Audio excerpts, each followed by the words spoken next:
Praise the Lord.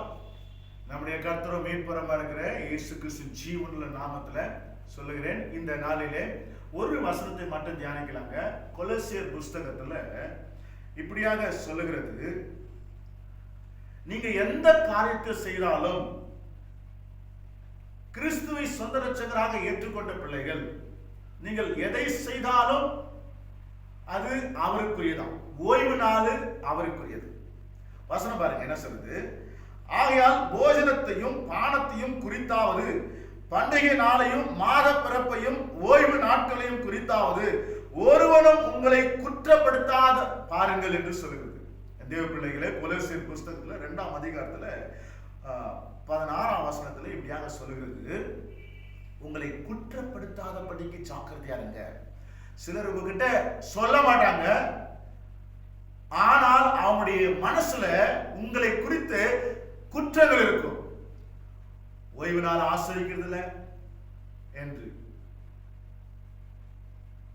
மாத பிறப்பு நாளை ஆசரிக்கிறது இல்லை, அவன் பந்தியை கலந்து கொள்ளுகிறது இல்லை, உன் சபைக்கு செய்ய வேண்டியதை செய்யறது இல்லை, அப்படி என்று யாராயிலும் உங்களை குறித்து குற்றப்படுத்தாதபடிக்கு நீங்க ஜாக்கிரதையா இருங்க.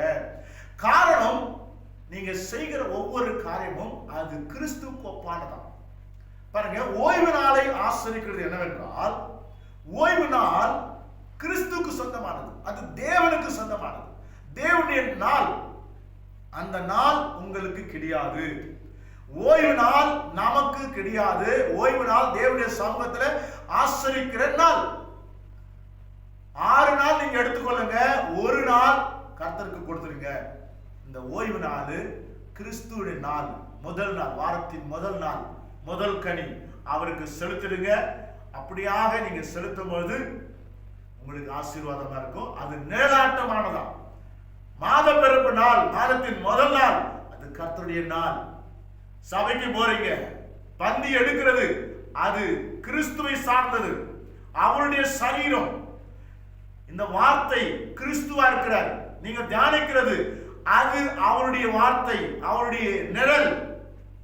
தேவ பிள்ளைகளே, இப்படியாக ஒவ்வொரு காரியத்திலையும் கிறிஸ்துவை பற்றி இருக்குது. அடுத்த வசனம் பாருங்க என்ன சொல்லுது. அவைகள் வரும் காரியங்களுக்கு நேராய் இருக்கிறது, அவைகளின் பொருள் கிறிஸ்துவை பற்றினது. நீங்கள் எதை செய்தாலும் அது கிறிஸ்துவை பற்றுகிறது. அப்போ தேவ பிள்ளைகளே, இந்த ஓய்வு நாளை இழிவுபடுத்தாதீங்க. ஓய்வு நாளானது கர்த்தருடைய நாள். அவருடைய சமூகத்துக்கு போங்க, பந்தி எடுங்க, காணிக்கை செலுத்துங்க, தசமபாகங்களை கொடுங்க, கர்த்தருடைய வசனத்தை தியானிங்க. அப்போது கர்த்தர் ஒரு வசனத்தை சொல்லுகிறார், அவருக்குள் ஞானம் அறிவு என்பவைகளாகிய பொக்கிஷம் எல்லாம் அடங்கி இருக்கிறதாம். கிறிஸ்து இயேசுக்குள்ள ஞானம் அறிவு பொக்கிஷம் எல்லாம் அடங்கி இருக்கிறதாம். பிதாவாகிய தேவனுடைய ரகசியத்தையும் கிறிஸ்துக்குண்டான பொக்கிஷங்களையும் நீங்கள் புரிந்து கொள்வதற்காக ஓய்வு நாளை ஆசரிங்க, சபை கூடுங்க. அப்படியாக ஆத்துமாக்களை வஞ்சித்து கொண்டு போகாதபடிக்கு உங்களை காத்துக் கொள்ளுங்க. வைராக்கியமாக கிறிஸ்துக்குள்ளாக வேறு ஒன்று இருங்க. என் தேவ பிள்ளைகளே, இனி வரும் நாட்களிலே சபைகளிலே ஆட்கள் இருக்க மாட்டாங்க, சபைக்கு போக மாட்டாங்க, வேதத்தை படிக்க மாட்டாங்க.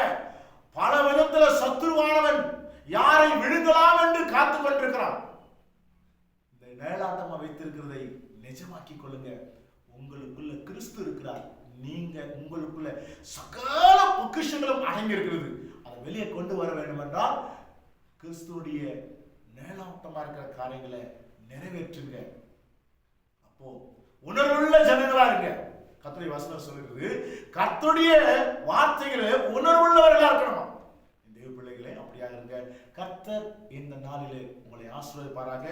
ஓய்வு நாளை ஆசரிங்க. கர்த்தர் உங்களை ஆசீர்வதிப்பாராக. ஜெபிக்கலாம். எங்கள் அன்பும் இரக்கமும் நிறைந்த மகா உன்னதமான தேவகுமாரனே, இதை பார்த்து கொண்டிருக்கிற ஒவ்வொருவருக்கும் உம்முடைய வார்த்தை அவளுக்கு உணர்வுள்ள ஜனங்களாக ஏற்றுக்கொள்ளட்டும். ஏற்றுக்கொள்ளுகிற ராஜா, அவர் ஏற்றுக்கொள்ளுகிறது எல்லாம் உணர்வுள்ளதாக மாறட்டும். ஆசீர்வதிங்க. மறுரூபமாகட்டும், கிறிஸ்துவின் சாயலாக மாறட்டும். ஆசீர்வதிங்க இயேசுவின் நாமத்துல பிதாவே. ஆமென். God bless you. மறக்காம ஆலயத்துக்கு போங்க.